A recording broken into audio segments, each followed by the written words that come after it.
sport. Ils ont marqué leur domaine. Leurs témoignages nous intéressent. Comment se sont-ils faits? Comment sont-ils arrivés là? Découvrez leur fascinant parcours sur Top Congo FM. Chaque semaine, plongez au cœur des moments clés qui ont fasciné leur destin et qui peuvent nous inspirer. Parcours tous les vendredis à 14h15 et 20h15, en rediffusion le dimanche à 14h. Parcours, votre nouvelle émission présentée par Thierry Kambundi et Eric Lukoki. Chers auditeurs, chers téléspectateurs, bonjour ou bonsoir, ça dépend de l'heure à laquelle vous nous recevez. Welcome to our listeners. Hello to you, depending on what time you are watching this. Hello to you. Welcome to watch this, The Journey. This journey is, if you like, a celebration. We celebrate not just great, but a great person, a legend of Congolese music and African music who has gone through, his music has gone through different generations, but he's always on current affair. This is the artist, musician and producer and composer Koffi Olomide has accepted to receive us in his house so we can talk about him. Antoine, and to now the man that he is, Koffi Olomide. Koffi Olomide, hello. Hello, Papa Thierry. Thank you for welcoming us. Contrary to what we normally do, today we want to start at the end. We want to talk about current affair. We always leave it to the end, but now we start with current affairs. Please mark this day, 19th of July 25. It's going to be fun. It's going to be a celebration. You know, for a man who's done everything in his career, but he still wants to do more. He says this is a challenge for his life. We'll find out exactly why. You can see behind me a banner for the concert of Koffi Olomide. We've been waiting for this. We waited for a long time. You know, it should have happened a few years ago, but it didn't happen. But he promised he will give us a date. He promised he'll tell us. As usual, and now he just came out of nothing just to give us Vincent Hippodrome of Paris. We're just waiting for classical plays or venues, but Koffi Olomide, why Vincent Hippodrome? Why this venue? It wasn't my first choice. It's like it became like a constraint. I went to an arena. This was 2020. I wanted to play there, and I had journalists with me, and we were selling tickets. We started doing publicity, and then it didn't happen. The big lady who put this together, she was really demotivated. She was discouraged. I felt sorry for her. You know, I also felt sad. So I didn't really want to go back to those similar situation again. It didn't really please me. So I went to ask in different places. But just a misunderstanding, really. But then finally, we ended up to get this Vincent Hippodrome of Paris. And I would really love that this will really materialize, that we start on July 19th till the early mornings of the 20th. I know 5 years ago, you know, it was the arena that you were talking about. You said you went to arena, you took journalists there with you. You didn't want to go back there. It didn't please you. Why didn't it please you again? No, it's just in my mind, I just felt like it's like going backwards. You know, my mentality, the way I thought about it is just like, you know, I've already done with it. In my mind, it's like it's already in the past. So the reason why they refused us playing there, you know, we sold tickets and we did all the marketing. Put yourself in my shoes. The way I operate, I couldn't go backwards.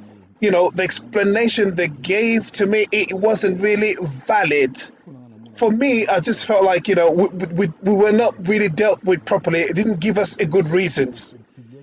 So for me, it's like, you know, I had to turn the page.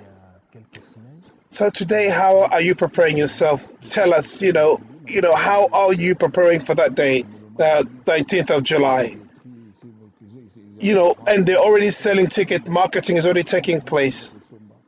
I'm telling all the fans that the tickets are already selling at the moment. Buy tickets. Continue to buy more tickets. So we want it to be a historic day, a historic night.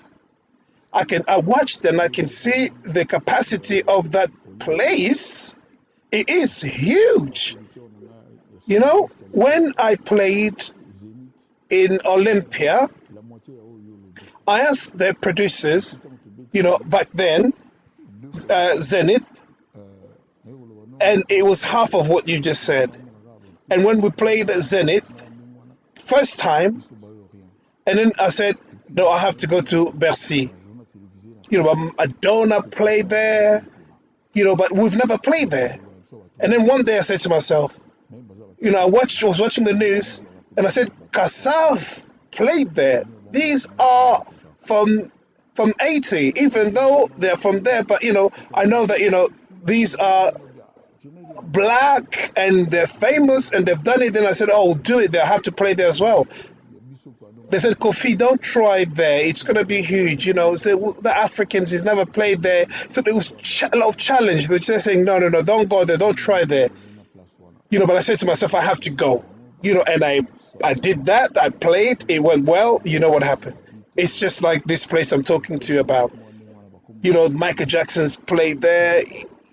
Rolling Stones, really Elton John, and, many other famous names they played in this place. And I said, why not? Why can't I do that? I know that, Bana Chacho, that means those who are in my band before. Anybody who calls himself Mwana Chacho, if you can listen to Congolese music today, I know that, they will come. Those who are with me in the past, they will come. I'm not going to play there, 3 times or 4 times. I don't think so. It's 80,000 seats. No, it's not just seats. It means the capacity is 80,000. It can even go to 100,000. It can go up to 100,000. But I said to myself, even if it's just 2,000 people, I will play. It's not my problem. No matter the number of people that will be there, will play. I'm preparing myself, but it's not just about singing. It's just me as a person. Physically, I have to be ready. I have to lose weight. Physically, I have to be strong. And we have to mount or prepare for the... we have to prepare the spectacle, how it will be, so that people, when they come, they will enjoy how it was in Bercy, and they want to see that this is a spectacle, really, and we just want to do it.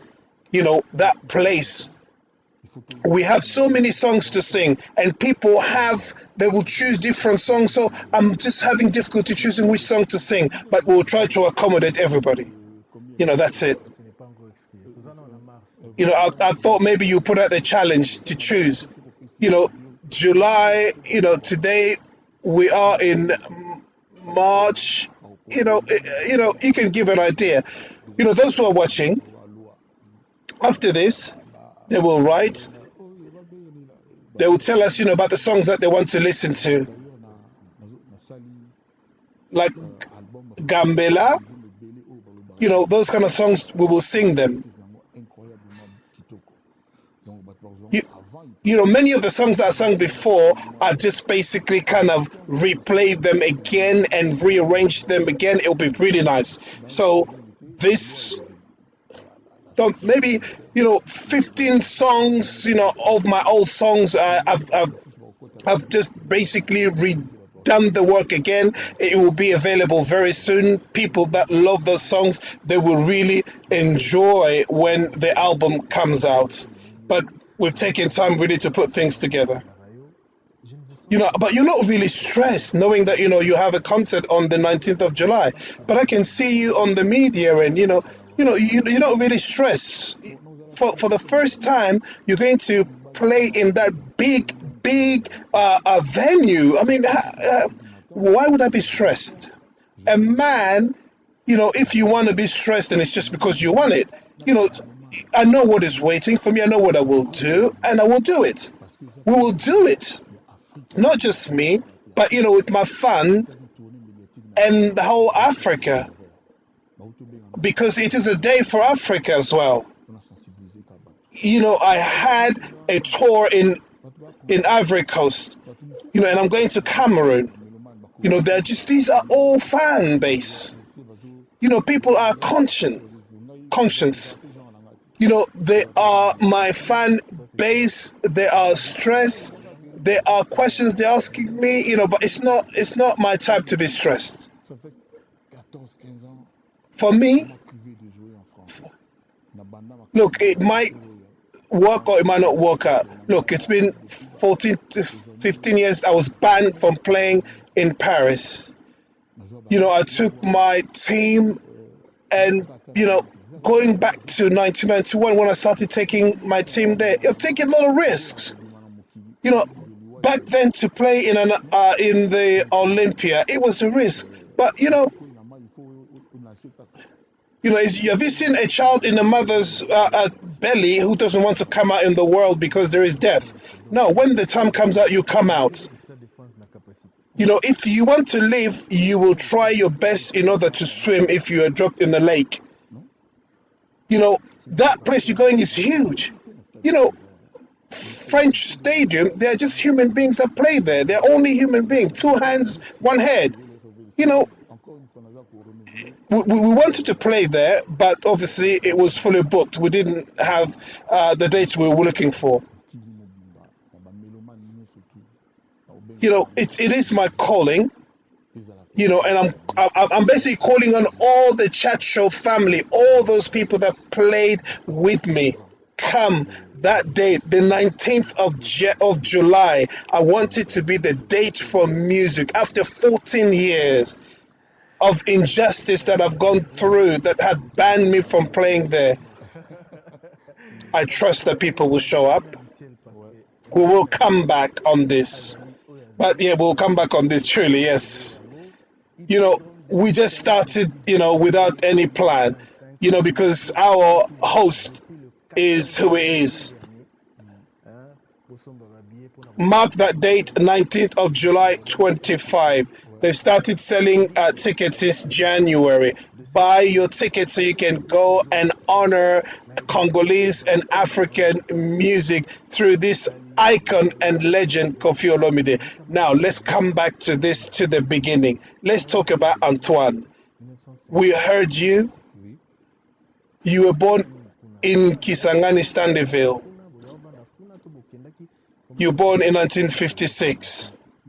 Why in Kisangani? Is your mother there or was your father there? How did it happen? How did you end up there? My mother followed followed her boyfriend because they were not yet married. So she followed my father there. He was just a handsome man. He was playing for Vita. He was a footballer.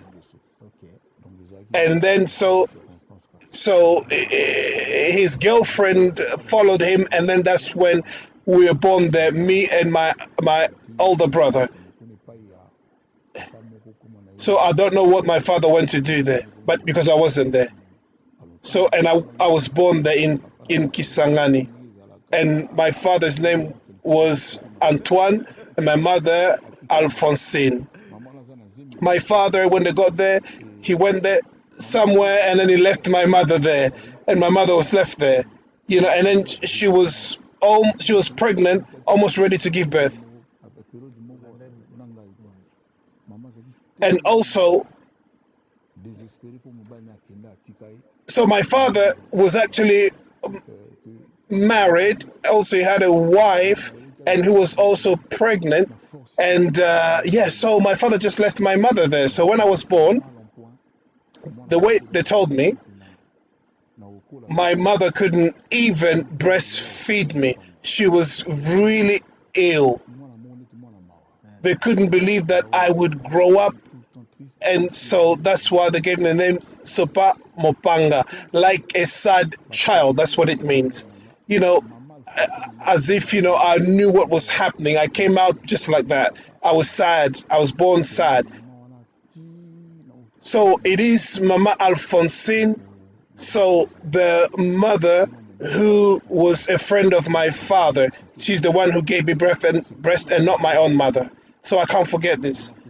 So, and today, Mama Alphonsine and Papa Antoine. So when my father came back, he looked at me. He said that, I was born, and then he gave me the name of his friend, whose friend's wife breastfed me.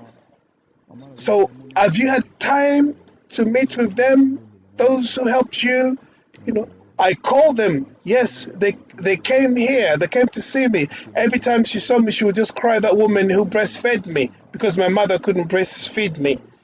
So I called them, and every time I remember that, it just blesses me. And sometimes when I see people just doing and saying things, I remember those things. This is why people were saying to me that, the songs, when I sing, it's always like, sadness, it's I don't do it because I want to, but it's just because that's how it is. My mother told me when I was born, my hand was on my jaws, it's just like I was a sad kid. So talking about, a chicken who swallowed a crocodile, that's what they've told me. I really don't understand all these things.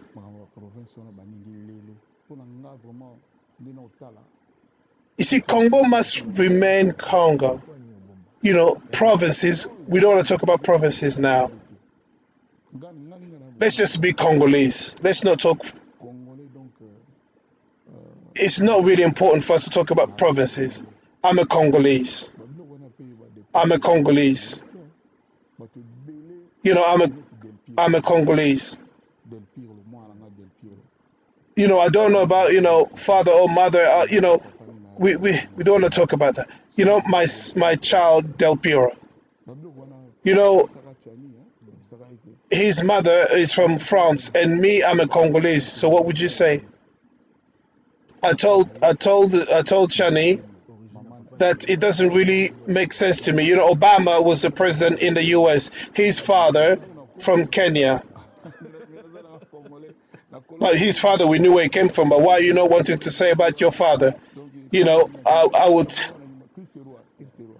I'll tell you that I'm a Congolese. I grew up in Lemba and I lived in Lingwala, in Kimbangu, all these places. I'm a Congolese. I studied here. I finished my university in Europe. So you're born in Kisangani. How did you grow up? I'm a child. How would I know? Didn't they tell you? Didn't they tell you when you were a child?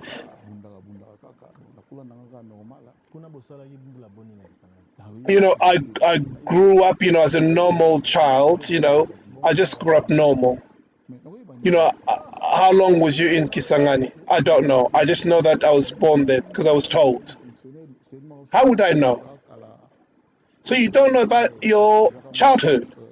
I just know that I was living in Lemba. My father was working for the government at some state. This is all I know. My mother was a businesswoman. She didn't want us to go bed hungry, so my mother was doing everything. And then she bought a house in Mbinza, and that's where she took us there. And I remember. So we had to leave Lingwala, and then we moved Lingwala, and then we went to Macampan. My mother said to me, Antoine, we have to move from here so we can go. So I had a little backyard house, and I said to my mother, I said, I will go to Mbinza when I build my house in Mbinza. How old was you then? I was 20 years old. I don't know if it was something that was in me, kind of just being a man, kind of ambition. I said to my mother, I would go and see them when they moved there, but I didn't want to move with them. So in Kasavubu, just near Rond-Point Kipuanza. So I found a little place for myself to rent. I didn't want to go with them. It was kind of a studio. It was a studio. It wasn't a big place. It was just a studio. So, and my father-in-law, they came and they took their child from me. They said, look, we can't really allow our daughter to live with a man who lives in a studio. And I stayed by myself. And so I was there with my brother, Tolen. That boy that we used to see around with. We were spending nights. Sometimes there is no money. We haven't got food. We've got nothing. I was just Koffi Antoine until one day the Baba came to see me. Like people knew me that, I write songs. So the Baba came to find me and then they was playing in Viva and he wanted me to be with him. And I said, for me to be in your band, he said, you just give me your condition that will allow you to come. I said, if I have to be there, I have to be the boss. Otherwise, I can't. So the sponsor VV, they had a meeting. So they accepted me to be the boss of that orchestra or that band. So that's when things started opening up. We had Bralima and Bra Congo. They were sponsors. They would give us, alcohol. They'll give us, they'll give us things. As a president, who had nothing. So I don't drink alcohol. So what would I do? So I did what a lot of people will imagine. As you can imagine, what would I do with the alcohol since I don't drink myself? So I just did it that way.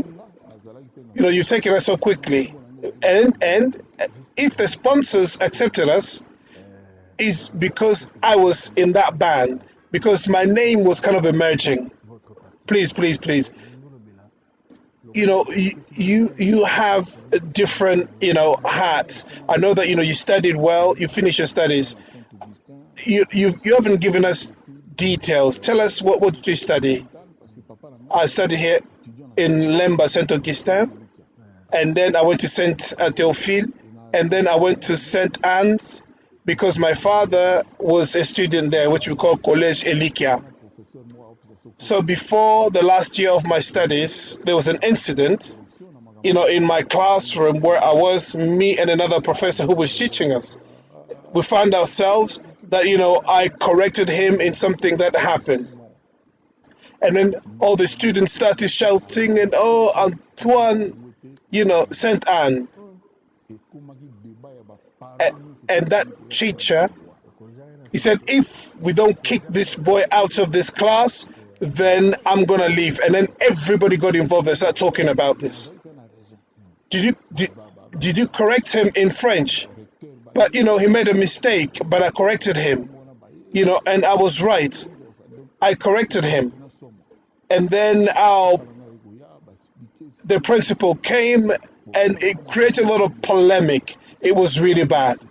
And then my father came and I explained to him. My father is like kind of a person, he's a kind of person. I've never seen him kind of, he's very proud man. He said, okay, I'm going to take my son and you can stay. And so that's how they took me into Athénée de Lingwala. So I had to redo the year again. And then I went to do my 6th grade. And then I went to do math physique in campus. So you leave early so you can get on the bus to get to campus. It was unbelievable during those days. So you went to Kampa. Is that what it did? When I was looking at my life, I said to my mother, My mother was always, the person that I trusted the most. My father was like, when he's upset, he's angry, shouting at us. When he say you, if he's shouting, he's just looking at me as a man, and I'll just be there quiet. And my mother would say, "Don't do this, don't do that." I'm not saying that she didn't love others, but it's just like I used to get on so well with her. And then I said to my mother, going on the bus to go on the campus, just to go and walk, to get up there, I can't do it. I have to go to Europe. And my mother, she had her car. She had a car, Peugeot 504, and she took her vehicle, she sold it, so I can go to Europe. These are, this is not fiction. This is real. Mama Ami. Because I don't know if I didn't go to Europe, I don't know if my life would have turned out this way. Because I started in IT in Geneva. I don't know how things would have turned out. So it's like I'm always indebted to my mother. I'm always indebted to my mother. I hope that what I've done for her to be buried, I hope she's satisfied. When I took the phone to call others to tell them, the mother who did everything for me to tell other people that she's no longer there,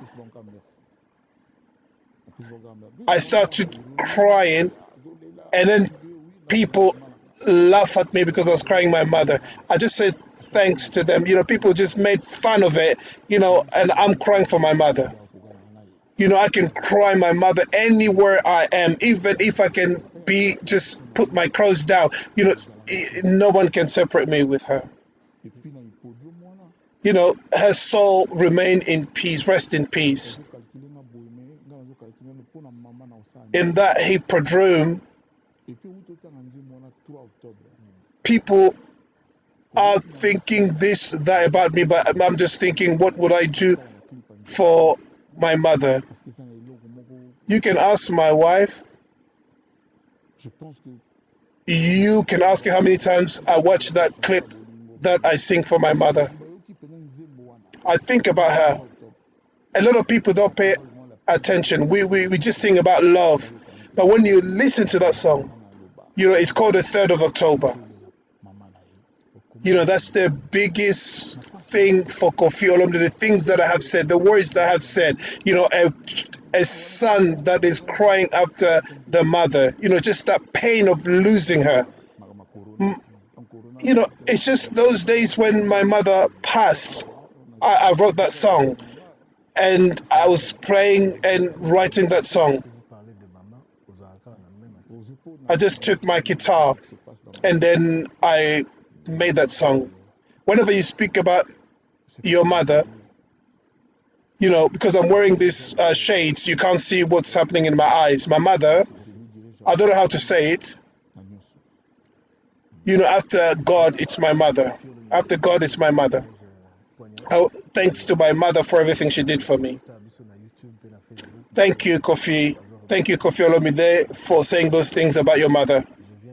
For those who are watching, on Facebook, and those that watching on Facebook, they can understand that the loss of parents is just a touching situation. Let's talk about you, as I said.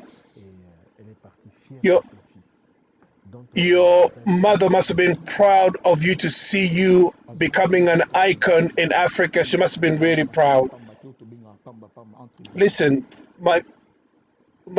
my father doesn't like jokes, in quotes. Those who sing music, those who used to come to my place in Lemba and in Lingwala, those who are watching, they know how my father will get rid of them. He didn't want me to mix with them. He didn't want music. I loved music, but I was also brilliant as student. I know that my neighbors, those I studied with, they are ministers, they're doctors. My father must have broken my guitar, I don't know how many times, but he did it well because he was saying, before you do this thing, you must first of all finish your studies. You must bring it to me. And then I'll say thank you to him for that.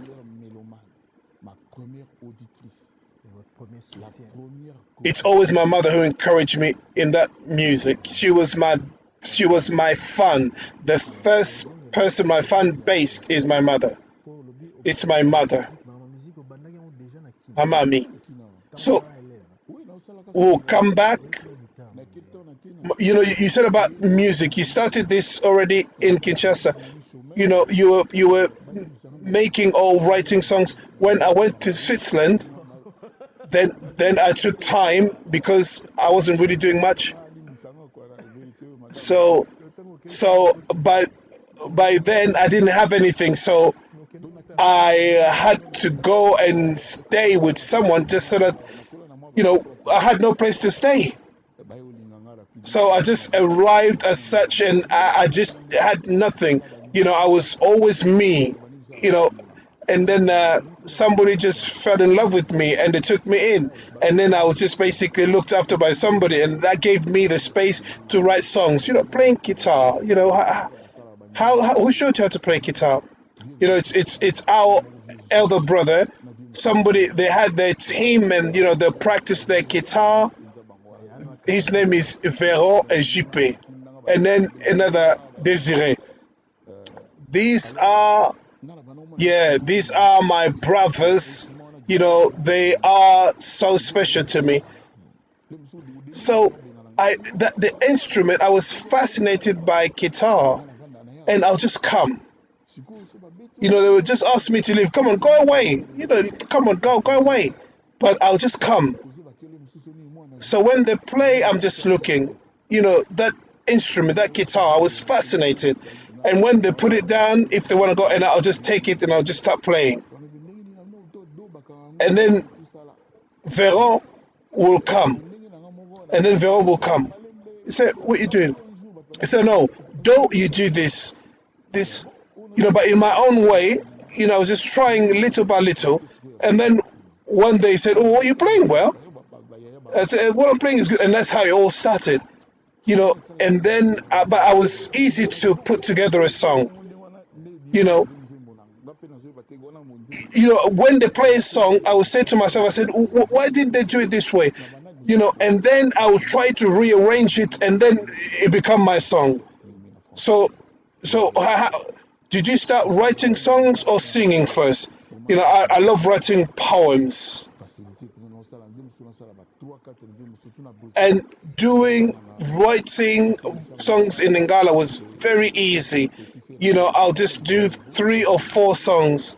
In Brussels, I was staying at Chaussée Charleroi, and my younger brother who died, Didier Lebeau, the tapes, by then we used to have those cassette tapes. I'll just sing and then write, and then I felt myself like, oh, I'm famous. People will come and double the tape, and then they start, taking it around. This song,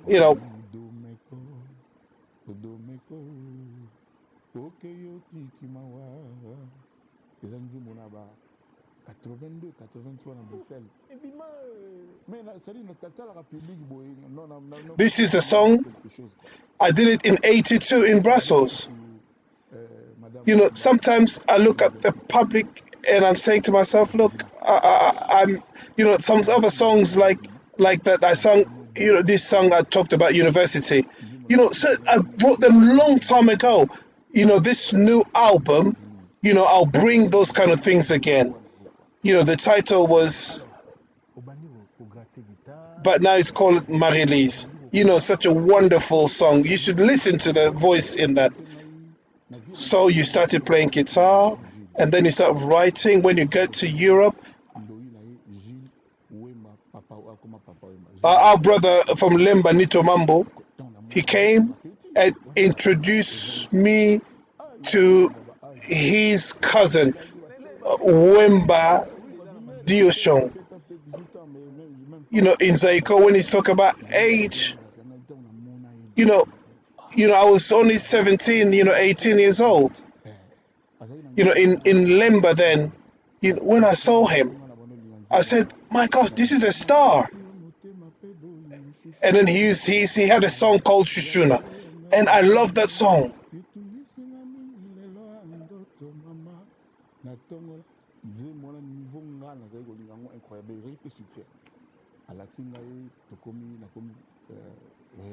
That song, the way I love that song, you can't believe. And then he showed me, and then I became his younger brother. He showed him, this is the brother who writes songs. And then when I went to Switzerland, and then he wrote a letter to me, he said, can you send me those songs? The one that, and it reminded me.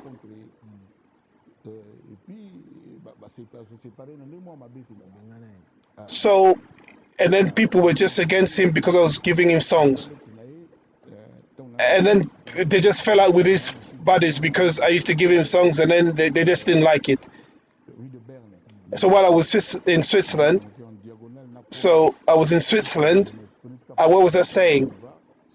In Bern, number 3. It was just opposite the post. Like our post here, then I was just living at the building right opposite the post in Switzerland. So when did you go to Switzerland? When was that? That must have been 77. Then back then, Europe was Europe. And then Papa Wemba wrote to me, he said, write me some songs. So when you were introduced to Papa Wemba, did you show him? He had that, I write songs, and he just knew that, I write songs and I play a little bit. So I put together a cassette tape, and then I gave it to Emilio from Switzerland, and then he brought it to Papa Wemba in Kinshasa. So it was a business person, and then Remy Masamba was there, and those people, my friends, Remy Masamba. So they know the story that I'm talking about. So I gave that tape, and then he brought it, gave it to Papa Wemba. And then that Viva la Musica started. The first song, it's like, when you have a test, then you have to sing a song, and that was my song, Ebalimbonge. That was my song. That was the first song that was played at Viva la Musica. That was the song that I wrote. I gave it to Papa Wemba. And then I wrote many other songs, and other songs that Kester song. So I gave many songs to them. So you talk about Europe, but it was Europe. When you went to Europe, but you're going to Europe, and then you're coming to Kinshasa.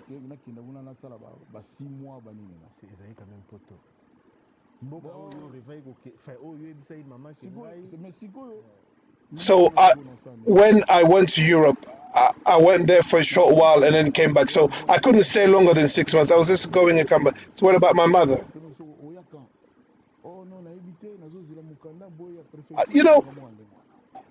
When somebody lost their parents, you ask them, your mother's dead, and then they say, look, I cannot come, I have to do this and I have to do that. But if your mother really, passes and then you don't come to see them, but let's come back to that time. You're talking about Europe, Europe, you have your visa, and then you go, and then you get your visa, you come back. That's how it was. Like Cindy's got a visa for a long time. I don't know, would you just sit there and do nothing? But I don't know, but it's not the subject. Let us also give value to our country. You don't always have to go and ask your neighbors to ask for food, even if you're hungry. Let's give ourselves dignity. You told me that when you went to Europe, you went to stay with a woman to look after you. There are realities. Things have changed. I'm just surprised that that you went to Europe, and then the first year you came back. All the holidays I used to come back. Yes. Those who know me, they will testify. They will tell you. I'm just confirming. I'm just asking why. Because for me, it's normal. You know, what is not normal to go and stay there forever in Europe? Why? You know that a lot of people are looking and they're thinking, like they're seeing all these things in videos, they are motorbikes. They don't know that if you stay somewhere, you know, you will see maybe 4,000 motorbike go past you. Don't laugh, don't laugh. To tell you, you know, I brought the story of motorbikes because I saw one, you know, I told people, I said, look, in Togo, I've seen young people, they have the motorbike and then they were making money. But now look at how many motorbikes we have here and people doing boda. You know, you can see a person on a motorbike is shouting at somebody on a Merc, on a Mercedes Benz. Can you tell? You know, can you understand this? You know, this is now how things have changed. I like to say to all the motorbike riders, they call you Wewa. Say hello to you. Hello to you. I'm receiving the legend, Koffi, who's going to be playing on July the 19th in Vincennes Hippodrome in Paris. Buy your tickets. What you calling it a concert of celebration? It's a concert of your life. You know, that venue was not imagined. You know, after 15 years, that's that. You know, we're going to celebrate me and all the people that I've worked with in the past and those who came through my band. You know, I was almost condemned. You know, there were people who was in my band who accused me of something in France and I was banned. You know, but they gave me 12 years ban. You know, if I made a mistake or something, then it would have affected me in terms of what I was doing. You know, they would, all those things, all the ban and everything, it's now gone. Yeah, you know, I couldn't even get into any trouble because it was a bail that I was under for 12 years. So that's one of the things that, you know, I couldn't play because I was on bail. You know, but after 15 years, I'm going to be playing. I miss all these people, my friends and family there. You know, I want to be there. So now I'm going to be playing for after 15 years. So it's going to be fun. It's going to be interesting. So everybody's going to see. You know, it's going to be great. So I've seen challenges on TikTok and social media, you know, about these songs you're going to be playing. What is it? You know, people are asking you to play different songs and they're saying on TikTok, they're asking me to play certain songs. I didn't know I had so many songs like that, but to see, I say thanks to God, you know, I say thanks to my mother, you know, all the songs, you know, and all the fan club, all the fans, you really touch my heart because it's because of you that I'm here. You know, they've always been there with me and they encourage me. So on the 19th of July, it's going to be a demonstration. And I know that they will show me love that I have for them. But they will see how I will present myself before them. They will see how my heart is full of love for them. Have you been to visit the place, the venue? So when you went there, what did you say to yourself? I've already been there because that's why I signed the contract. You know, I didn't go down where I was going to be. I thank all the journalists who were there with me. You know, I want to say a big thank you to you, you know, and those who were at the conference that I did there. I want to thank you. You know, your work and what we do, it's like cousins. It's like, you know, they need us, we need them as well because that's their job and we have our job as well. So we visited that place. It was really wonderful. So I looked at the place. I said that was fine. But the day I went to visit Bercy, not Arena, but Bercy, I tell you, no way. They always talk about a big hall, but when I went to Bercy and I looked, and I said, no way, this is huge. I always wanted to change my mind. I said, look, it's just so staggering to watch that space. It's really staggering. If you're at Bercy, but, it is the journey of a man. Thank you. So we come back to the journey. The first time you went to Europe and then you come back, you find your songs that is being sung and people are singing it everywhere. I wrote a song and I went to Viva and then we went to the studio, and not my songs. Marlibo, Chéri de Passa, and then there was one song, Senza Malu Senza. So we went to a studio, we did the song, we recorded, and then Papa Imba just wanted that song to be sung. Kester Emenea said something about that song. Can you tell us a bit? He had to be there. Can you tell us a little bit? He's a brother, a friend, he will make you laugh. So I came to Molokai from Europe and we had a song, Papa Wemba, and everybody, Bipoli and musicians, and then for me to be there, oh, Koffi is in Europe, he's here. And they know that I'm bringing stuff with me. So I took my guitar and then Kester just, joined Viva not long ago. He went in Kasapa. He came from Kasapa. So I heard him. He's a good singer. So he was there somewhere. And then while we were rehearsing, me and Papa Imba, so people wanted to be there, but Bipoli and J'adore le Cambodgien. But if Papa Imba moved a little side, he's singing that song and, I could, but in a different way. And I said, this man. So recording is going to be a day or two. So, and I said to him, we went to the studio in Renapec just to get ready before the recordings. And I said to Papa Imba, I said, can you bring that brother as well? When I said that, Papa Imba could not contradict me. And then people who were there didn't like what I said.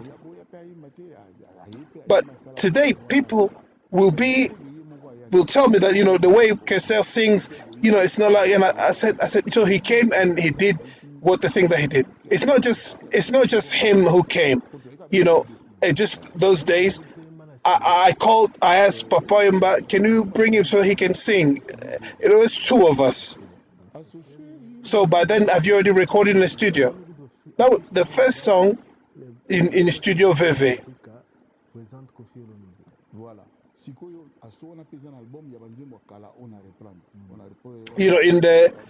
In the band it said, Orchestre Viva la Musica introducing Koffi Olomide. So those are the old songs.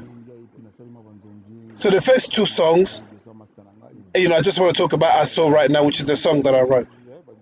So I did a little bit of, recording here and there, and those are the first songs that, I put out, that kind of things. Those are my first times in the studio. So now Kester sang. So the one who was producing then, what's his name? Soki Vangu. That's the guy's name, Soki Vangu. So he was a producer. So when we did the song, everybody, it was so successful, that song you cannot imagine. And then in Zaiko they were singing Bongo Bouger. So when we finished that song, everybody who was there, they just fell in love with it. And when we finished, and I went back home, and Maxime so came to me. He said, I just came to tell you, that song, don't give it to him. You're giving him enough songs. Don't give him, that is really good. Just put it under your own name. So if Papa Imba came to me, I would have given it to him. just give him a song free of charge. The money that I made is just out of concert, and Sasem, who was giving me a little bit of money, what people buy. Back then I didn't even get 1 franc from the songs that I gave.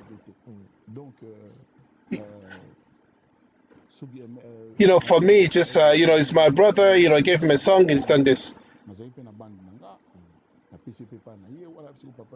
So my son Soki said to me, he said, so I had my own cassette and I gave it to him.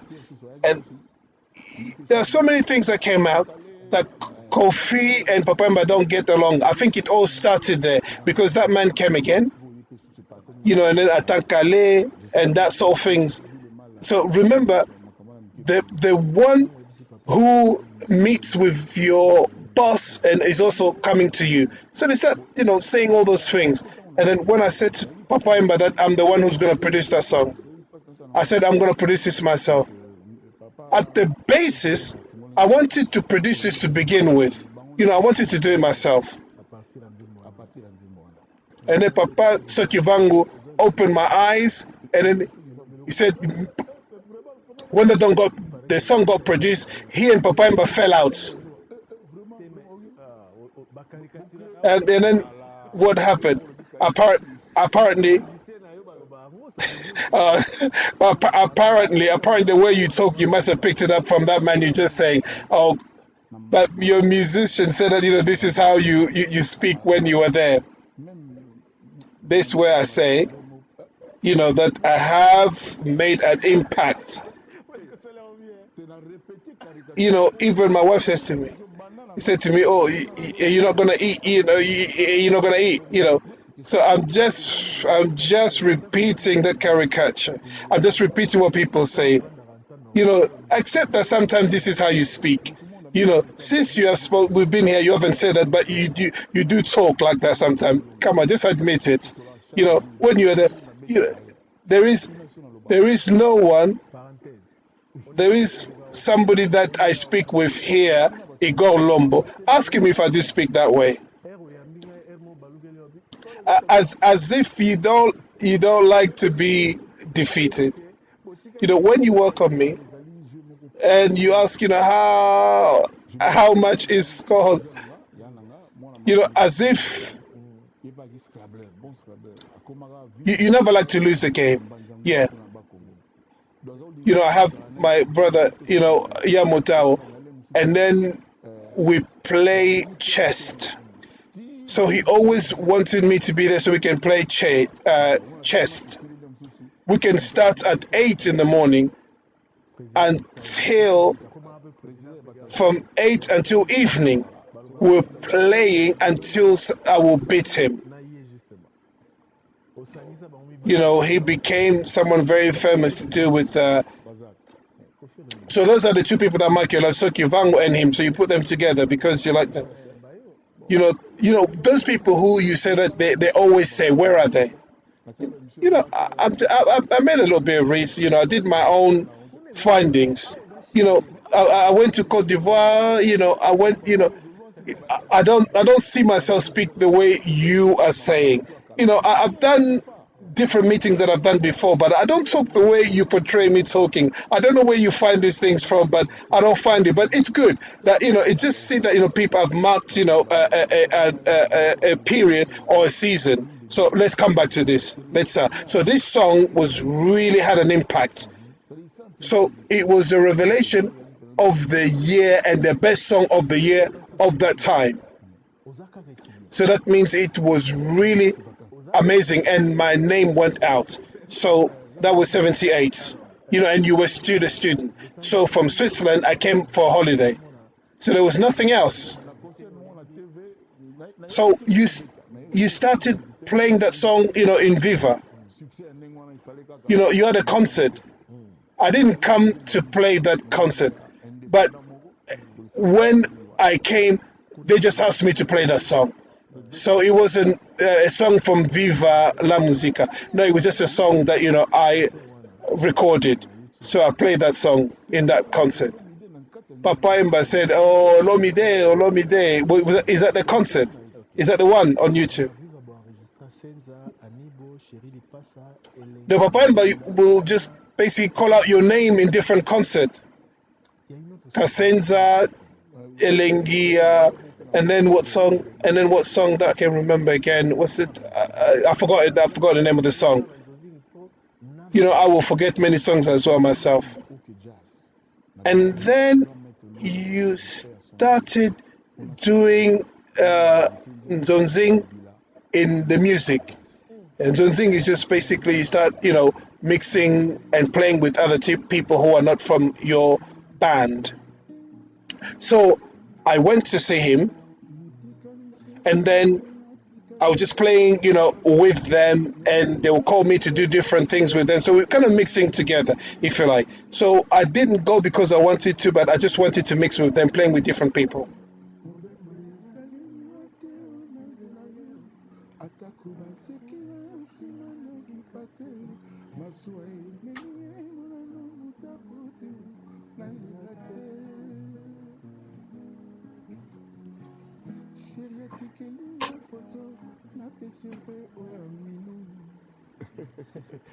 Donc, la côte à bureau à grand maître Luambo.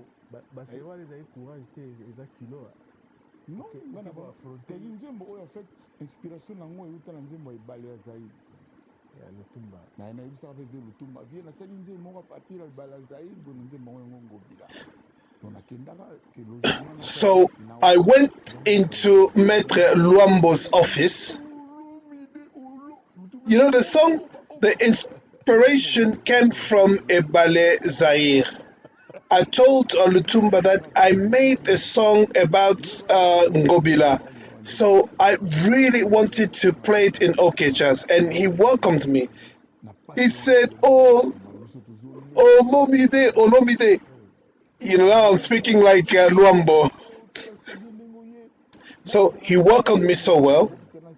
And all those big boss there, they really loved my songs. And, in Limete, he said things to me. He said, we love your songs. So he welcomed me. He said, that's really nice. Go down and start, just rehearsing that song. That's the image that you see Madilu Joski and me. When we finish, and then the journalists and people just taking pictures. So we went down, and then I was sitting there with all the singers, but there were about 28 of us, like OK Jazz. So we just basically rehearsed the song, we prepared, we got ready. That was just, did you just give it to them? How did it happen? So we rehearsed that song and we just finished. And so I went up to see, to ask him, what do we do next when it comes to paying me? He didn't say anything about paying me. So he didn't say anything. Maybe it was too fast, I don't know. But, he just laughed and he would say things, but he never talked about money. And I said, when I went back home, I said to myself, and then people start, saying things, those songs, those band, and I just didn't want to go. And then I went to record that song in Belgium, and I just called a couple of people. So I went and recorded that with Tabule Rochero.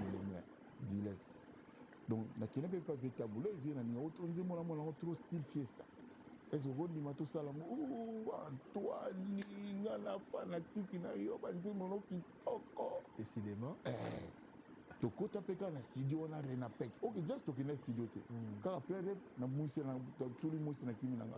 So I went to Tabule. I love him. He's a great man. I like him. And he said, "Oh, Antoine, I'm your fan. Your songs are really good." And then we went to record that song there and there. And as can you imagine that Luambo Franco, and so we rehearsed, and me and another brother that I know, so we sat together, and he was such a great singer. He's the one who did what Emenea did in Sendwe. It was just an awesome. So we recorded that song and everything went well. And then